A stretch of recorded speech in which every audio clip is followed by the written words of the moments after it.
La policía ha arrestado a Peter Sutcliffe, de 34 años, el asesino en serie conocido como el Destripador de Yorkshire. El primer golpe me hizo caer y luego hubo otros 4 más.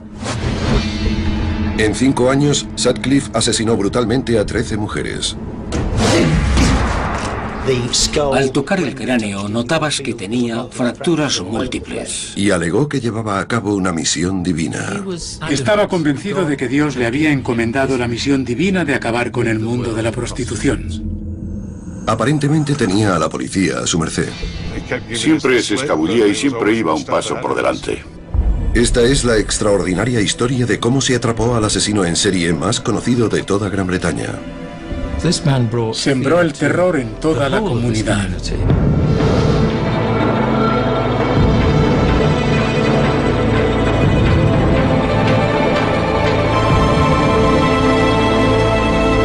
Asesinos en serie, el Destripador de Yorkshire.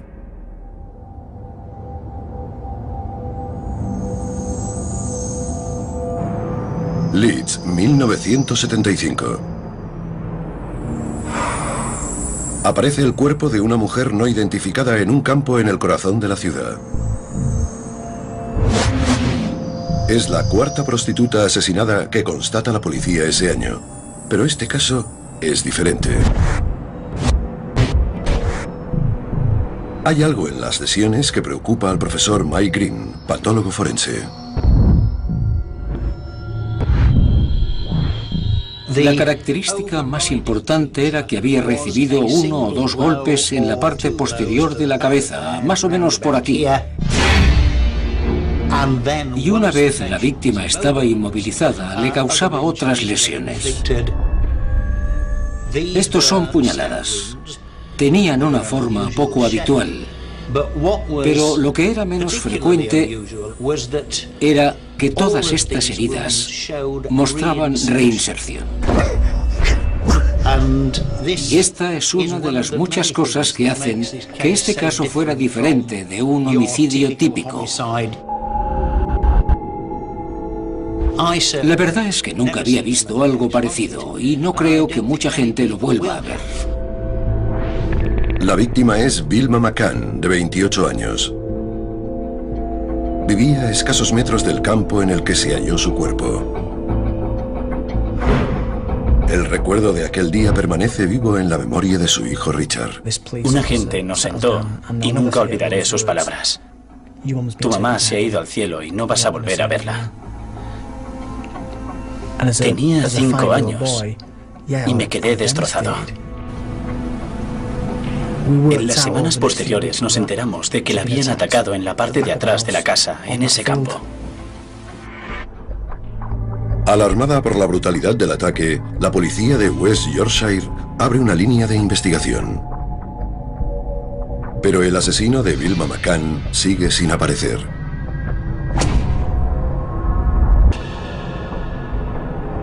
Doce semanas después, aparece otro cuerpo en los callejones de Leeds. Una carta en el interior del bolso de la mujer la identifica como Emily Jackson, de 42 años. El forense Mike Green se da cuenta de que se está formando un patrón perturbador. Cuando apareció el segundo caso empezaron a aflorar las similitudes. Volvía a tratarse de una mujer con un golpe en la cabeza, puñaladas en el abdomen, y no olvidemos su profesión. Se decía que aquella mujer hacía la calle. A Kit Hallowell, el inspector jefe de la policía de West Yorkshire, le preocupa que no consigan encontrar al asesino. Nuestra estadística de casos de homicidios cerrados había sido alta, mayor que la del resto del país. Había años en los que no quedaba ninguno sin resolver, pero de repente teníamos uno y luego otro, y no los resolvíamos. Y los miembros de la policía se sentían frustrados. La prensa aprovechó las similitudes entre los dos homicidios. El inspector Andrew Laptew estaba presente cuando la policía encuentra la primera pista para identificar al asesino. Emily Monica Jackson fue hallada en la parte de atrás de una panadería. Vimos que tenía una huella de bota de goma muy clara en uno de los muslos. En la zona en la que se halló el cuerpo se encontraron más huellas de estas botas. El equipo de forenses procedió a su análisis. Se hizo un molde de las botas en escayola porque se dieron cuenta de que así tendrían una idea de la talla del calzado que había dejado la huella. Tenían un patrón de pisado con el que podían empezar a trabajar.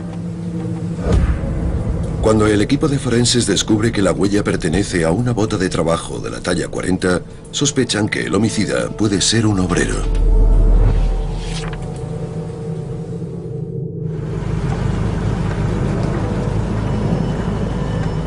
Durante un año dejan de aparecer cadáveres.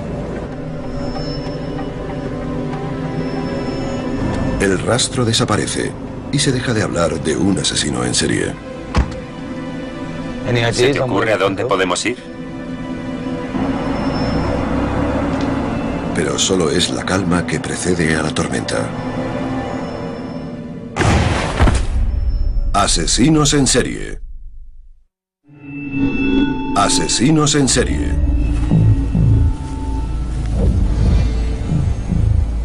Se han hallado los cadáveres de dos mujeres asesinadas de forma sospechosamente parecida en la ciudad de Leeds. La prensa sospecha que las muertes son obra de un asesino en serie. A pesar de que se lleva a cabo una investigación policial intensiva, el agresor sigue tan esquivo como siempre. Hace un año desde que se descubrió el último cuerpo. La teoría del asesino en serie parece infundada.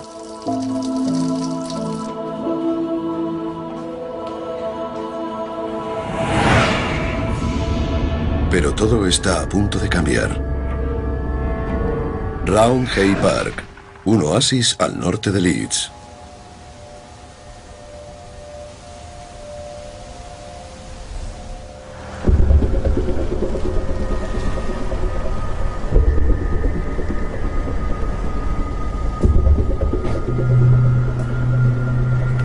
El 5 de febrero de 1977, la tranquilidad del parque se ve amenazada.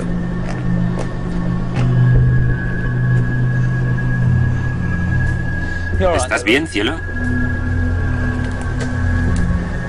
Vamos, ¿cuánto tiempo vas a tardar?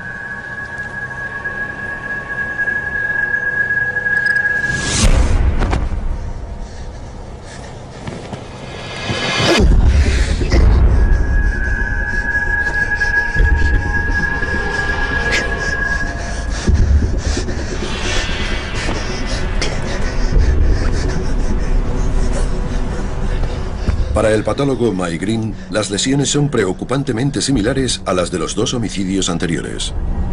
Cuando apareció el tercer cuerpo, vimos que volvía a tratarse de un golpe en la cabeza y de puñaladas en el abdomen, así que por aquel entonces estaba claro que era un asesino en serie. Los peores miedos de la policía se confirman. Se trata de un asesino en serie. Los agentes veteranos que trabajaban en las primeras fases del caso iban atando cabos respecto al método utilizado para atacar a las víctimas. Las golpeaba en la cabeza con un martillo y después las apuñalaba con saña. Era evidente que se trataba de una sola persona. La víctima era Irene Richardson, de 28 años. Alrededor del cuerpo había manchas de barro, lo que apuntaba a otro inquietante giro en el homicidio. Quien quiera que lo hiciese se puso en la posición de la primera persona que la viese y que daría la vuelta a la esquina. Y casi como un productor de cine o televisión, nos lo podemos imaginar haciendo un encuadre y diciendo, no, así no está bien. Voy a separarle las piernas un poco más. Arrastró su cuerpo al menos 2 veces, quizá 3, para conseguir el máximo impacto. Y allí estaban las marcas en el suelo. No solo colocó el cuerpo, sino también sus pertenencias. Le puso las botas con cuidado y dispuso el contenido del bolso perfectamente a un lado. Tras examinar la zona se descubrió algo en lo que el asesino no pensó. huellas de neumáticos. La policía elaboró rápidamente una lista de los coches que utilizaban las mismas ruedas y empezó a localizar a los 53.000 propietarios de esos coches de diferentes modelos. A pesar de contactar con más de 30.000 propietarios, no obtienen más información y se detiene la búsqueda. Es un gran golpe para la policía. La verdad es que estábamos muy deprimidos porque se estaban produciendo asesinatos y no íbamos a ningún sitio a pesar del gran esfuerzo que se estaba llevando a cabo con la investigación. Tras 3 muertes, la policía no está ni cerca de atrapar al homicida. Aunque 18 meses antes les habían dado la descripción de un agresor cuyo método de ataque coincidía con el del asesino.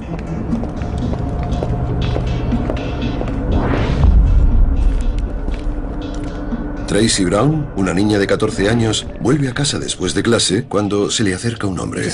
Parecía muy tranquilo y no me daba cuenta de que debería tenerle miedo, de que debería temer a aquella persona. No me di cuenta de que estaba en una situación peligrosa. Lo que ocurre a continuación le sigue afectando, incluso 30 años después. Sentí un golpe seco. No me dolió. Fue tan fuerte que me dejó sin sentido. Me caí y cuando estaba en el suelo me volvió a golpear. Ni siquiera tuve miedo, solo recuerdo que le decía, para, por favor. Importunado por un coche que pasaba por la zona, el agresor de Tracy se da a la fuga. Aunque pasa una semana en el hospital, Tracy puede darle a la policía una descripción clara del sujeto. Tenía el pelo oscuro, tipo afro. Una barba espesa y muy oscura, complexión fuerte, ojos muy oscuros, casi negros. Pero aún con la descripción, la policía no encuentra a un sospechoso convincente.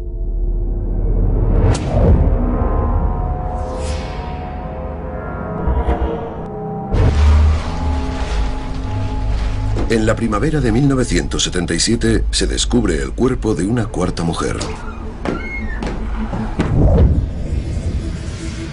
Pero en esta ocasión hay otra variación brutal en el método. Estamos en Oak Avenue y este es el escenario del crimen en el que se encontró a Patricia Atkinson. Aquí había algo fuera de lo normal, una desviación en sus métodos de asesinato habituales.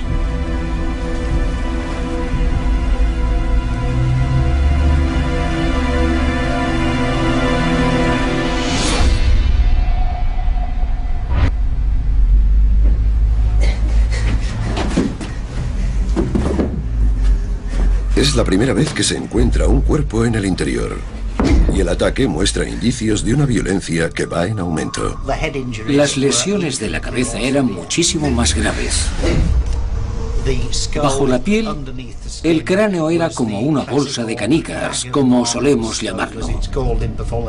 Al tocarlo, notabas que tenía fracturas múltiples.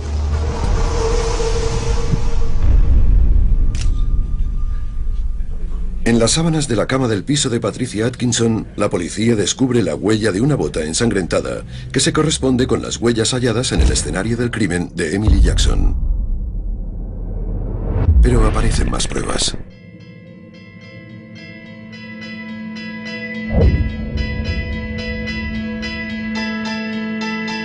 En 18 meses, el asesino se ha cobrado la vida de 4 mujeres y ha dejado huérfanos a 13 niños. La policía realiza entrevistas en 2.300 viviendas y recoge 2.000 declaraciones en vano.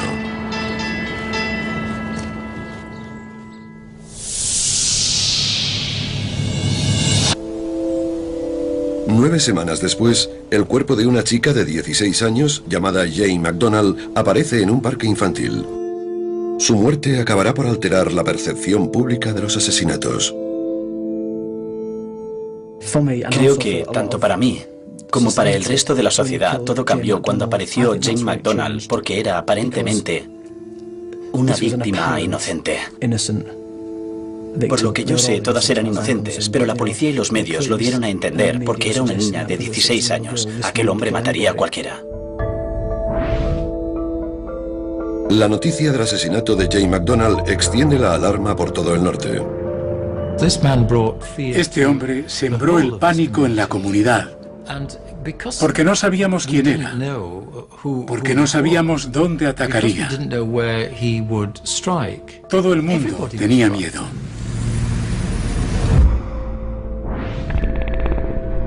Tras el asesinato de Jane McDonald, George Oldfield, subdirector de policía, se pone al frente de toda la línea de investigación. Lo primero que hace es reunir toda la información sobre los 5 asesinatos. El volumen de información recabada es enorme. Oldfield empieza intentando cruzar los datos de todas las pruebas. Bueno, escuchad. Todos tenemos que obtener declaraciones más detalladas. Y quiero que lo registréis todo en tarjetas ordenadas con un índice. Manos a la obra.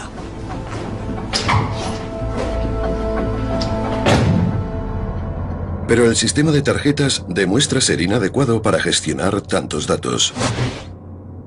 Harry Ognall, abogado de la acusación, lo recuerda. Tenían tal cantidad de documentación que tuvieron que reforzar el suelo para que soportara el peso. Lo primero que hay que decir es que estaban sobrepasados por el exceso de información y no contaban con medios efectivos ni eficientes para coordinarse. La sobrecarga de información es un problema que continuará lastrando la investigación.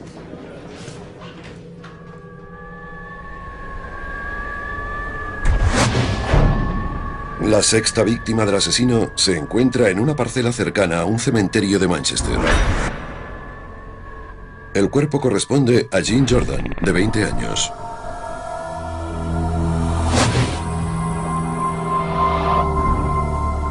El equipo forense hace un descubrimiento crucial: huevos de mosca en las heridas. Hay ciertas moscas que prefieren poner sus huevos a la sombra y otras que prefieren ponerlos al sol. Y en lo que sería el lado del cuerpo que quedaba expuesto al sol, se encontraron huevos de mosca que prefieren la sombra. Le dije a la policía que aquel cuerpo llevaba 2 o 3 días completamente a la sombra y que lo habían sacado al exterior. La policía dedujo que el asesino había vuelto al cuerpo para buscar algo que se había dejado. La búsqueda alrededor del cuerpo se intensifica. En un jardín cercano se encuentra un bolso de mano. En un bolsillo oculto hay un billete de 5 libras nuevo. La policía creía que el asesino podría haberle dado el billete a la víctima. El billete de 5 libras se rastrea desde el Banco de Inglaterra hasta Yorkshire y la policía obtiene una lista de 35 empresas que podrían haber usado aquel billete para pagar a sus empleados. Una de ellas es TWH Clark, una empresa de transporte donde Peter Sutcliffe trabaja conduciendo un camión. Como posible receptor del billete de 5 libras, la policía interroga a Sutcliffe. Vamos a pasar por donde vivía Peter Sutcliffe. Esta es la casa en la que vivía con su mujer Sonia. La policía le pregunta a Sutcliffe dónde estaba la noche en que Jean Jordan fue asesinada. Anoche dimos una fiesta. Lo recuerdo porque acabé llevando a unos cuantos a casa. ¿Verdad? ¿Te acuerdas, no? Sí. Sutcliffe explicaría más adelante por qué la policía no dudó de su coartada. En aquel momento Sutcliffe se escapó por los pelos. Aquel fin de semana la policía había realizado 400 entrevistas y más adelante reconoció que los agentes estaban tan cansados que cualquier cosa que les hubiera dicho lo habrían creído. El fracaso de la investigación relacionada con el billete de 5 libras acaba en tragedia. Menos de 6 meses después de la entrevista con Sutcliffe, aparecen los cuerpos de Yvonne Pearson y Helen Reitker. En mayo de aquel año descubren a la 9ª víctima, Vera Millward, de 40 años. La prensa ya había apodado al asesino el Destripador de Yorkshire. La caza del Destripador se intensifica. Se da paso a una investigación encubierta y se anotan las matrículas de los coches que frecuentan zonas de prostitución. La policía busca coches que se localicen en 2 o más distritos. Y un nombre empieza a repetirse.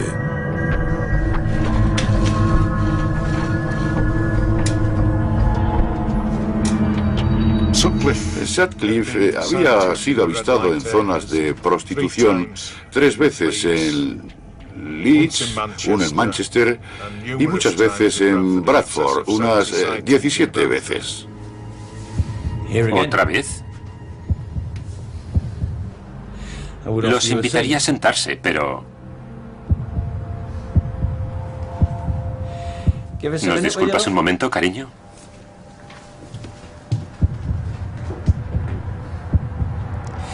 ¿Cuántas veces tengo que repetirlo? Paso por el centro de Bradford cuando vuelvo a casa. Y llevo siglos sin pisar Leeds. No tengo nada que pintar allí. Así que, si no les importa...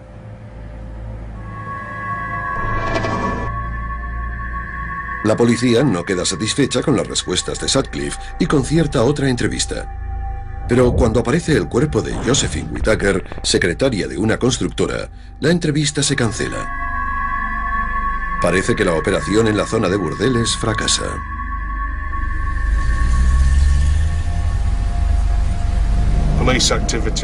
La actividad policial era tan intensa que lo habrían localizado en las zonas de prostitución. Así que decidió seleccionar a sus víctimas en otra parte, lejos de los prostíbulos. El análisis forense del escenario del crimen de Whittaker revela una huella de bota. Una zona muy gastada en la suela de la bota derecha indica que el asesino podría conducir largas distancias. Es una pista más que apunta a Sutcliffe como el asesino. Pero entonces la policía recibe una prueba aparentemente crucial y acaba siguiendo otro camino, lo que tendrá consecuencias trágicas. Asesinos en serie. En menos de 4 años, el asesino conocido como el Destripador de Yorkshire se trata de 10 mujeres. La policía británica lleva a cabo la mayor caza de su historia. Un camionero llamado Peter Sutcliffe ha sido interrogado 4 veces en relación con los asesinatos. ¿Se estará estrechando el cerco alrededor del Destripador de Yorkshire?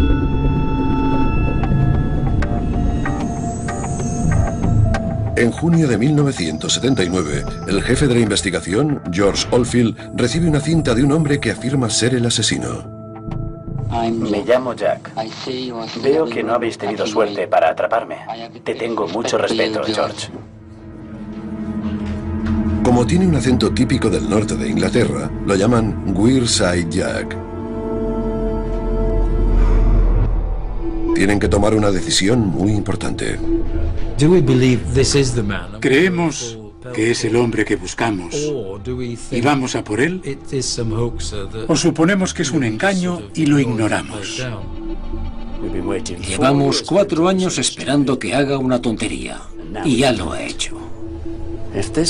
Si este imbécil cree que nos puede mandar una cinta, tomarnos el pelo y librarse de nosotros, está muy equivocado. Así que decidimos ir a por él. Y si lo hacíamos, teníamos que tomárnoslo en serio. Y eso fue lo que hizo George. El acento se convierte en una pieza clave del perfil del asesino. Esto es el criterio de eliminación. Calzado de la talla 40 o menor. Grupo sanguíneo B. Y vive y trabaja en Yorkshire. Pero no hay duda que es del noroeste.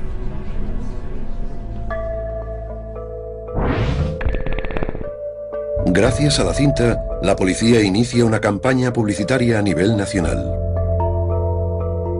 Uno de los recuerdos más vivos que conservo de aquella época es de cuando la policía de West Yorkshire recibió la cinta.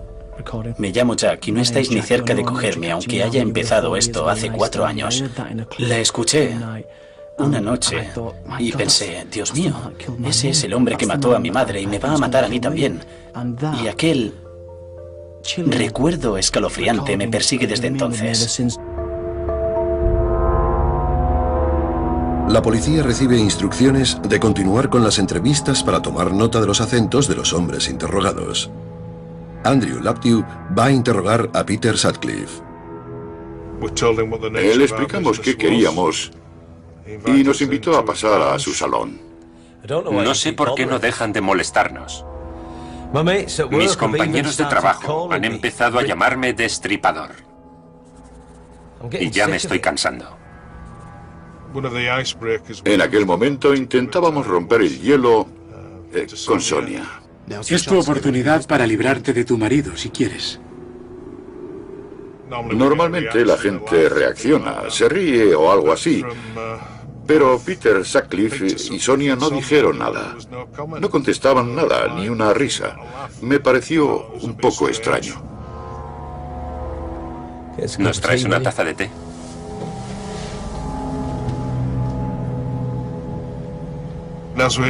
Mientras proseguíamos con la entrevista, empezamos a notar cosas raras en Peter Sutcliffe. Era muy reservado, muy indiferente. Miren, yo no frecuento prostitutas. Nunca lo he hecho. ¿Por qué iba a hacerlo?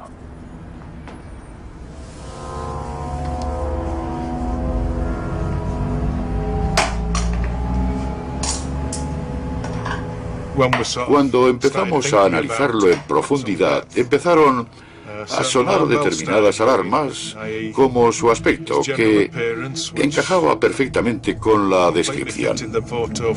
La talla de pie encaja con las huellas de las botas halladas en los escenarios del crimen. Su empresa, TWH Clark de Shipley, había sido incluida en la investigación relacionada con los billetes. Laptew redacta su informe y lo entrega a su superior. Pero se queda asombrado con su reacción.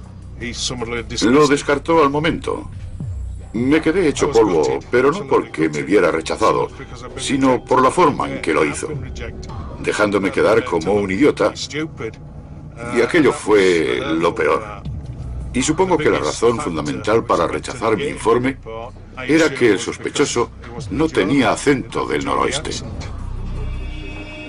No todo el mundo está convencido de que la voz corresponda al destripador. George Solfi vino a la granja a ponerme la cinta.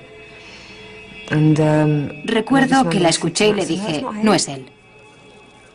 Intenté convencerle de que tenía acento de Yorkshire y de que se estaba centrando en alguien del noroeste. Parecía frustrado y pensé que era porque no le estaba diciendo lo que quería oír. Con Sutcliffe descartado como sospechoso, no tarda mucho en aparecer otro cuerpo. El 2 de septiembre de 1979, el asesino vuelve a la carga. Esta es la zona de Bacchus Grove, donde encontramos a Barbara Leach, una estudiante de la Universidad de Bradford. La agredió, la apuñaló y la dejó tirada en un callejón, en un nicho normalmente reservado para los cubos de basura.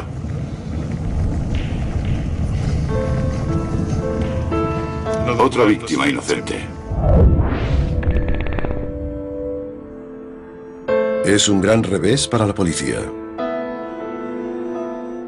Si eres agente de policía y ayudas y quieres a una comunidad, te preocupas, formas parte de ella, y compartir todo aquel dolor fue horrible.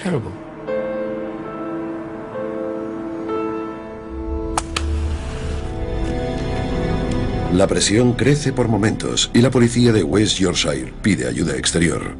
George, ¿por qué no llamamos a Scotland Yard? ¿Scotland Yard? Esos inútiles ni siquiera han atrapado a su destripador. Venga. Vete a casa.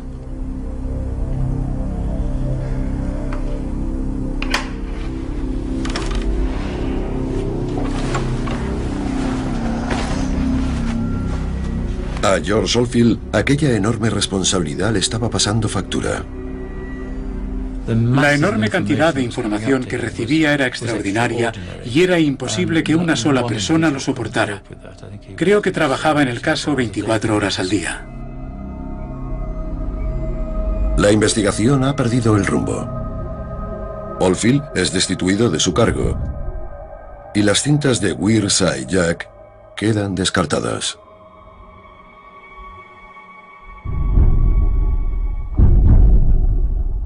Entre agosto y noviembre de 1980, el destripador se cobra la vida de 2 víctimas más. Margaret Walsh, funcionaria, y Jacqueline Hill, estudiante. 6 de los mejores policías del país acuden para ayudar con la investigación. Se les conoce como la Superbrigada del Destripador. Uno de los miembros más importantes es el profesor Stuart Kind, forense.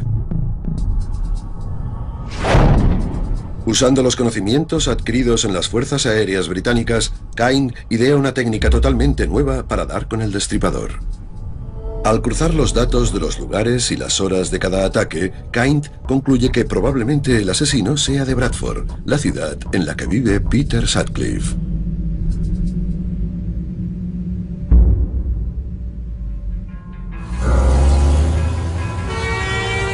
El perfil geográfico de Kind lleva a la policía un paso más cerca de Sutcliffe. ¿Pero cogerán al asesino antes de que vuelva a matar?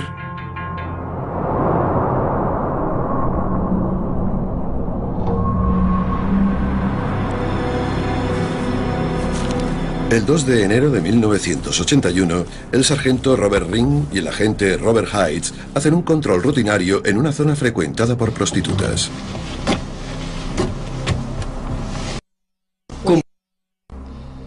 John Williams. ¿De dónde es, señor Williams? De Rotherham. ¿Quién es ella?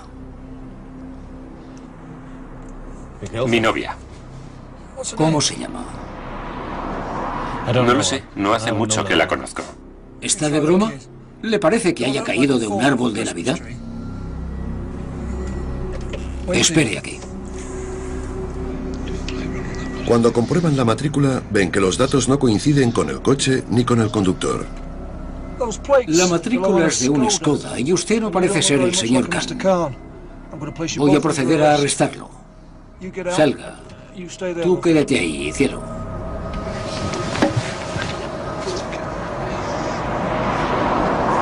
¡Alto! ¿A dónde cree que va? ¡Vuelva aquí! Voy al baño. Puede ir ahí, donde pueda verlo. Olvídelo. Lo llevaron a comisaría y allí empezaron a sospechar que igual no era un cliente, sino que podía ser el auténtico destripador. Al día siguiente, la brigada del destripador interroga a Sutcliffe. Llevé a 3 personas a su casa. Me ofrecieron 10 libras por llevarlos y lo hice. Y solo me gasto el dinero con una prostituta cuando voy a Sheffield. Creía que había dicho que no frecuentaba prostitutas. Yo no. Quería decir que No me acuesto con ellas. Solo hablamos de los problemas que tengo en casa. ¿Me está diciendo que nunca se ha acostado con una prostituta? ¿Cuántas veces? El aspecto de Sutcliffe, la talla de pie y su zona de residencia coinciden con el perfil del sospechoso, pero sin pruebas sólidas, Sutcliffe saldría bajo fianza. ¿Conseguiría librarse una vez más de la policía? Asesinos en serie. Salga. Tú quédate ahí, cielo. Tras haber sido sorprendido con una prostituta en las afueras de Sheffield, Peter Sutcliffe es interrogado por la Brigada del Destripador. Solo me gasto el dinero con una prostituta cuando voy a Sheffield. Es la 9ª vez que lo interrogan en relación con los asesinatos.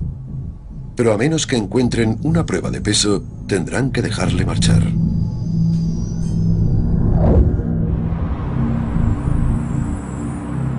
Cuando el sargento Robert Ring se entera de que el hombre que ha arrestado la noche anterior está siendo interrogado por la Brigada del Destripador, decide seguir una corazonada. Recuerda que Sutcliffe había desaparecido unos segundos. ¡Alto! Y vuelve a la zona para investigar.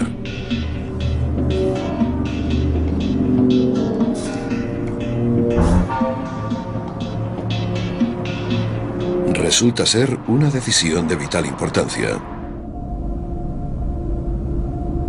La policía le muestra a Sutcliffe sus hallazgos. Creo que os estáis acercando. ¿A qué? Al destripador de Yorkshire. ¿Qué pasa con el destripador de Yorkshire?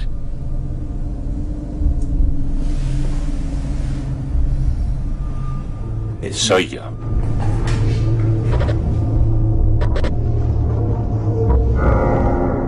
Sutcliffe me dijo que en aquel momento, milagrosamente, Dios le había dicho que contara la verdad, que su misión había terminado.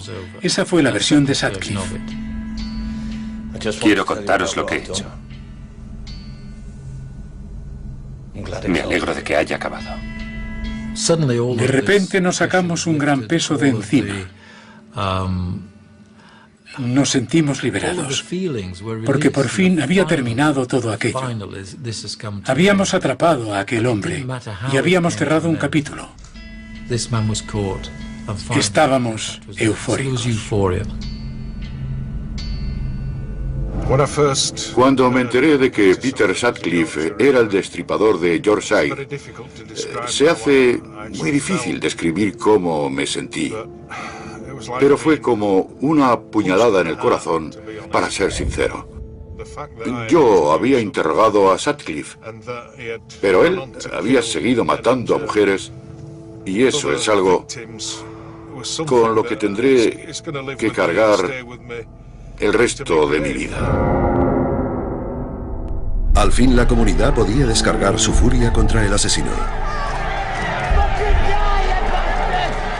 El hombre arrestado en relación con los asesinatos del destripador de Yorkshire se llama Peter Sutcliffe y es un camionero de Bradford. ¡Muere! ¡Muere! ¡Muere! ¡Muere! La gente estaba encolerizada, furiosa. Sus emociones afloraban en el juzgado, en las calles. El 29 de abril de 1981 comienza el juicio contra Sutcliffe en Old Bailey. A pesar de haber confesado sus crímenes, Sutcliffe alega que los crímenes no fueron premeditados para eludir responsabilidades. La tesis de Sutcliffe, si es que puede llamarse así, era que había tenido una experiencia en el cementerio de Bingley mientras contemplaba la lápida de la tumba de un polaco. En aquel momento recibió un mensaje de Dios que le encomendaba la misión divina de asesinar prostitutas. Los implicados en la investigación tienen otra opinión al respecto. Creo que mató a aquellas mujeres para obtener algún tipo de satisfacción sexual. Creo que era la única forma que tenía de conseguirlo. Necesito que se quite la ropa para el análisis forense.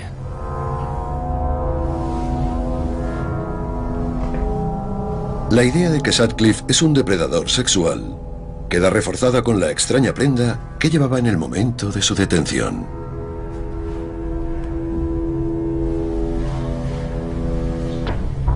¿Qué demonios es eso? Calentadores.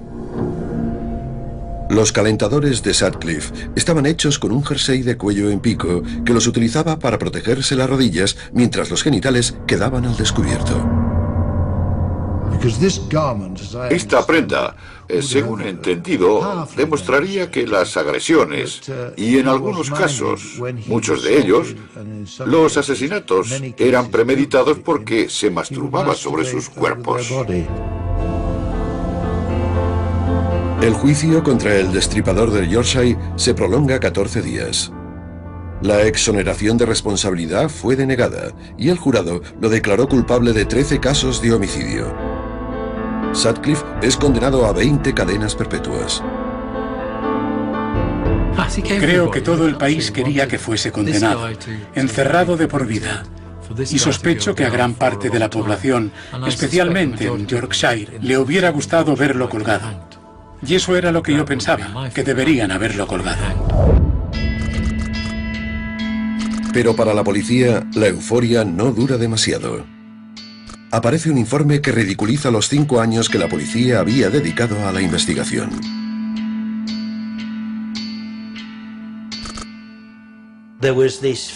Había un gran pesar entre los compañeros más veteranos que se habían dedicado en cuerpo y alma a la investigación y cuyas cabezas habían rodado para satisfacer a la prensa.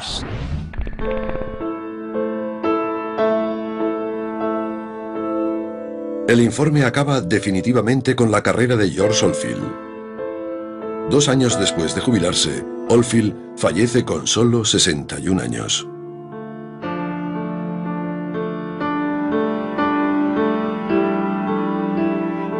«30 años después, los efectos de la brutalidad de Sutcliffe se siguen padeciendo».